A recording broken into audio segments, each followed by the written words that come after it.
hermanos, estamos prácticamente iniciando este hermosísimo tiempo del Adviento y nosotros pues tenemos este espacio de reflexión llamado Adventus. Dentro de esta serie, hoy en este martes primero de la semana del Adviento, recordamos que nuestro amigo el profeta Isaías nos visita y nos presenta una figura bellísima, que es esta figura contenida en el profeta Isaías 11, del 1 al 10, y dice que un renuevo brotará del tronco de Jesé. Para quienes admiramos la naturaleza, ver un renuevo en un árbol que va naciendo, algo pequeño, un renuevo que genera tanta esperanza. Y el Señor Jesús, el Señor en verdad en el Antiguo Testamento, pues ya como Yahvé, se nos presenta esta figura del renuevo del tronco de Jesé. Y este renuevo pues significa en verdad no hacer daño, hacer el bien a todos los hermanos. Por eso va a presentar oposiciones, figuras de animales incluso que son totalmente opuestos. Por ejemplo, va a decir que la pantera se va a echar con el cabrito, que el novillo y el león pasarán juntos.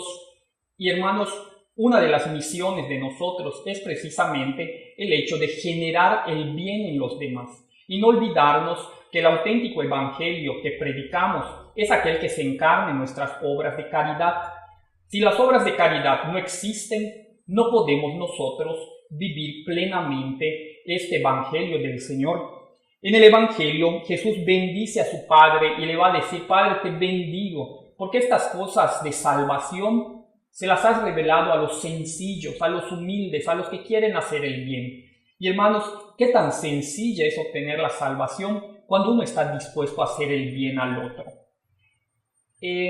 Recuerdo que cuando todavía era seminarista, estaba en una comunidad llamada Mukel, que es una comunidad que está al oriente del estado de Yucatán.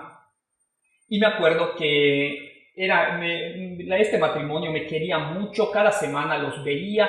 Y un día me dicen: ¿sabes qué, Alejandro? Te estuve esperando porque mi esposa, después de dar a luz, el doctor le recetó estas medicinas, pero yo no sé leer y no sé qué es lo que le está recetando, pero la verdad es que no quiero que las tome. Tenía la desconfianza, él sin saber leer, porque es una persona que es del campo y que sabe hacer muchas cosas, hace el bien, pero que no sabe leer. Y me acuerdo que me las mostró, me las dio en mi mano y me dice: ¿está enferma mi esposa? ¿Por qué le recetaron estas pastillas? Y yo le decía: no está enferma, le digo, simplemente son anticonceptivos que le han dado a tu esposa, no te lo dijeron. No, me dice, simplemente me dijeron que lo tome mi esposa porque le va a hacer bien. Pero a mí no sé por qué me dio intranquilidad y yo dije que hasta que tú vinieras el sábado en el apostolado, yo te lo iba a preguntar, porque también entre nosotros pues no somos muchos los que sabemos leer. La verdad es que yo bendije a Dios en ese momento, porque hermanos, ¿cómo puede ser posible que este hombre de fe pueda experimentar que Dios le va diciendo: no lo hagas, que tu esposa no lo tome?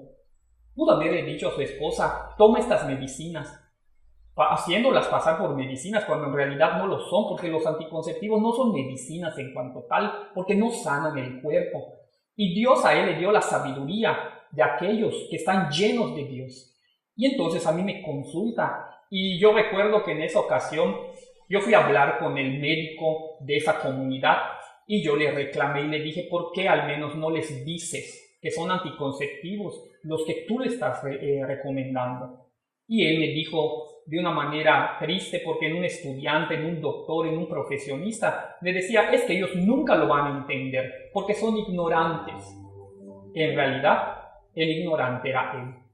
Y yo se lo hacía ver porque él no tenía derecho a mentirles, al menos les debió de decir. Pero la sabiduría que está en los hombres de fe, hermanos, es una sabiduría que supera todo aquello que el mundo nos puede querer engañar.